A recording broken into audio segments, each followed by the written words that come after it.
जरा सोचो दोस्त, 25 जुलाई 2000, Charles de Gaulle airport, Paris, साल 2000। ये 2K बग गया, हम सब जिंदा हैं और कॉनकॉर्ड शहर का सबसे बड़ा आकर्षण है। ये कोई आम फ्लाइट नहीं थी, ये थी एयर फ्रांस फ्लाइट 4590, एक सुपरसोनिक जेटलाइनर। जरा सोचो, ये पंछी सिर्फ उड़ता नहीं था, ये हवा में ऐसे तैरता था जैसे गर्म चाकू मक्खन में से। अब कॉनकॉर्ड मेरे दोस्त खास था, ये स्पीड और लग्जरी का जीता जागता रूप था। सोचो, आवाज की गति से दोगुनी तेजी से सफर करना, अपनी मंजिल पर पहुंचने से पहले ही वहां पहुंचना, यही था कॉनकॉर्ड। ये बस एक हवाई जहाज नहीं था, ये एक टाइम मशीन था दोस्त। ये आपको सितारों को छूने के सबसे करीब ले जा सकता था और लोग इस अनुभव के लिए मोटी रकम चुकाते थे। लेकिन ये सिर्फ गति की बात नहीं थी। अरे नहीं, कॉनकॉर्ड स्टाइल के बारे में भी था भाई। अमीर, मशहूर, बड़े बड़े लोग सब कॉनकॉर्ड में उड़ते थे। ये सबसे बड़ा स्टेटस सिंबल था।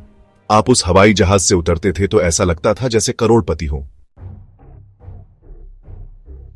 अब बात करते हैं गति की।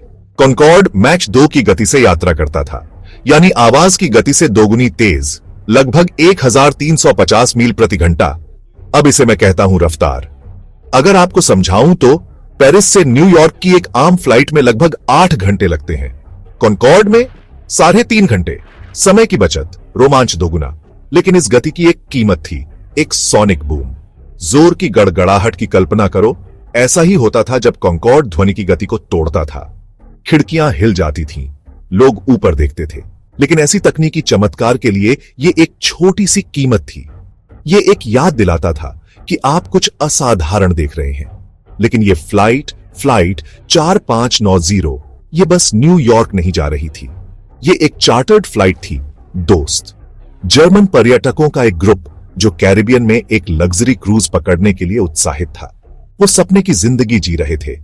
उन्हें क्या पता था कि उनका सुपरसोनिक सपना जल्द ही एक बुरे सपने में बदलने वाला है। माहौल खुशी से भरपूर था। यात्री अपने सबसे अच्छे कपड़ों में सजे हुए शैंपेन की चुस्कियां ले रहे थे, कॉनकॉर्ड के चमत्कार का अनुभव करने के लिए उत्साहित थे। वो एक ऐसी यात्रा शुरू करने वाले थे जो दूसरी किसी यात्रा से अलग थी। चालक दल, अनुभवी और पेशेवर, एक और सामान्य उड़ान के लिए तैयार था। टेक ऑफ आसान था, शायद ज्यादा ही आसान। कॉनकॉर्ड गरजता हुआ रनवे पर दौड़ा और शानदार ढंग से पेरिस के आसमान में उड़ गया। यह देखने लायक नजारा था, मानव प्रतिभा का प्रमाण। यात्री अपनी खिड़कियों से चिपके हुए देख रहे थे जैसे जैसे जमीन उनके नीचे सिकुड़ती जा रही थी। लेकिन किस्मत, जैसा कि हम जानते हैं, अपने ही हिसाब से चलती है। ऊपर हवा में, जमीन से बहुत ऊपर, नियति के कुछ और ही इरादे थे। ऐसे इरादे जो इस उड़ान को हमेशा के लिए विमानन इतिहास में दर्ज कर देंगे। अब सुपरसोनिक गति से उड़ान भरना कोई मजाक नहीं है। यह भौतिकी के नियमों के साथ एक नाजुक खेल है। हर छोटी चीज मायने रखती है, हवा का दबाव, तापमान, यहां तक कि मलबे का सबसे छोटा टुकड़ा भी।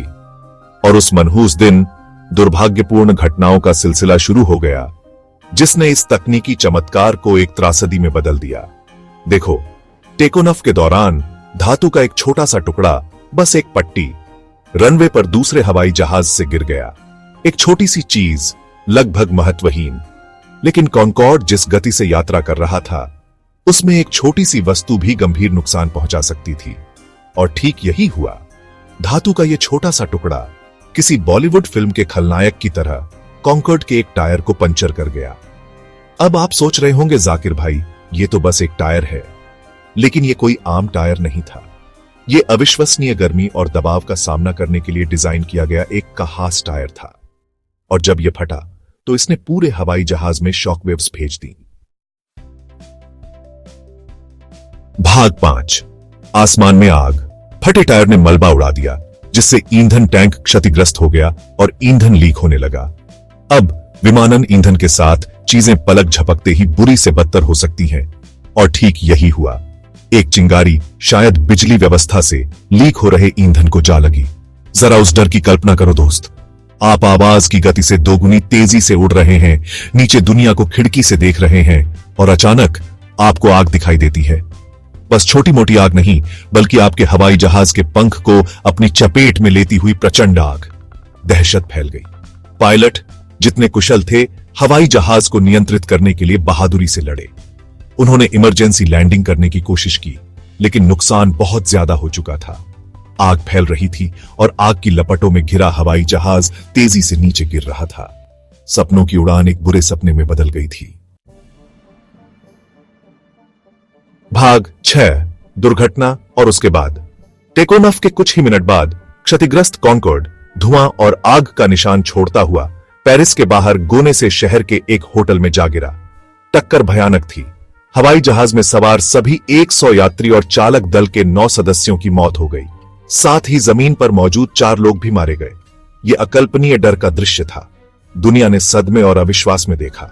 कॉन्कॉर्ड, गति और विलासिता का प्रतीक, उड्डयन तकनीक का शिखर, आसमान से गिर गया था। यह इस बात की कड़ी याद दिलाता था कि मशीनें कितनी भी उन्नत क्यों न हो, आपदा से अछूती नहीं है। इसके बाद हुई जांच लंबी और जटिल थी।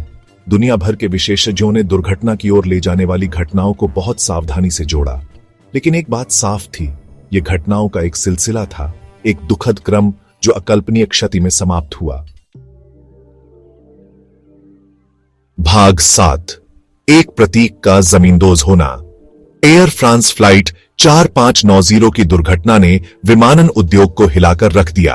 कॉन्कॉर्ड, जो कभी प्रगति का प्रतीक था, अब त्रासदी से जुड़ गया था। दुनिया भर की एयरलाइनों और नियामकों ने जांच के नतीजे आने तक अपने कॉन्कॉर्ड बेड़े को जमीन पर उतार दिया। सुपरसोनिक जेट में जनता का भरोसा हिल गया था। सुरक्षा में बदलाव लागू होने के बाद भी कॉन्कॉर्ड का आकर्षण कम हो गया था। गति और विलासिता का एक समय का गौरवशाली प्रतीक अपनी चमक खो चुका था। ऐसा लग रहा था कि जोखिम इनाम से कहीं ज्यादा है। 2003 में घटते यात्री संख्या और बढ़ती लागत के वर्षों बाद कॉन्कॉर्ड के एकमात्र संचालक ब्रिटिश एयरवेज और एयर फ्रांस ने अपने बेड़े को बंद करने की घोषणा की। ध्वनि की गति से भी तेज उड़ान भरने के सपने पर एक दुखद दुर्घटना की लंबी परछाई पड़ने के साथ सुपरसोनिक यात्री यात्रा का युग समाप्त हो गया था। भाग 8, सीखे गए सबक, भविष्य की आकांक्षाएं। एयर फ्रांस फ्लाइट 4590 की दुर्घटना विमानन इतिहास में एक महत्वपूर्ण मोड़ थी। इसने सुपरसोनिक उड़ान की क्षमा न करने वाली प्रकृति और भी कड़े सुरक्षा प्रोटोकॉल की जरूरत पर प्रकाश डाला। इससे हवाई जहाज के डिजाइन, सामग्री और सुरक्षा नियमों में भी प्रगति हुई। हालांकि सुपरसोनिक यात्रा का सपना कभी खत्म नहीं हुआ। इंजीनियरों और उद्यमियों ने नई तकनीकों और डिजाइनों का पता लगाना जारी रखा, इस उम्मीद में कि एक दिन ध्वनि की गति से भी तेज उड़ान भरने का आकर्षण वापस आएगा। कॉन्कॉर्ड से मिले सबक, इसकी जीत और त्रासदी दोनों विमानन क्षेत्र के नए लोगों के लिए मूल्यवान सबक के रूप में काम करते हैं। वे समझ गए थे कि गति की चाहत हमेशा सुरक्षा और विश्वसनीयता के प्रति अटूट प्रतिबद्धता के साथ संतुलित होनी चाहिए। भाग 9, फिर से जागे सुपरसोनिक सपने।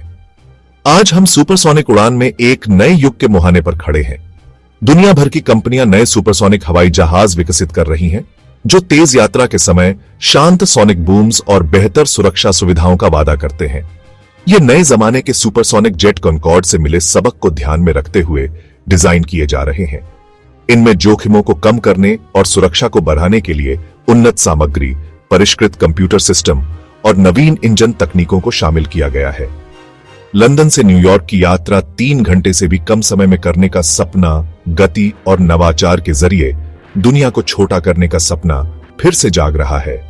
कॉन्कॉर्ड की विरासत अपनी महत्वाकांक्षा और त्रासदी के मिश्रण के साथ एक अनुस्मारक के रूप में कार्य करती है कि प्रगति की खोज हमेशा सावधानी, नवाचार और सुरक्षा के प्रति अटूट प्रतिबद्धता के साथ होनी चाहिए। सुपरसोनिक उड़ान का भविष्य अलिखित है, लेकिन अतीत के सबक निस्संदेह इसके प्रक्षेप वक्र को आकार देंगे।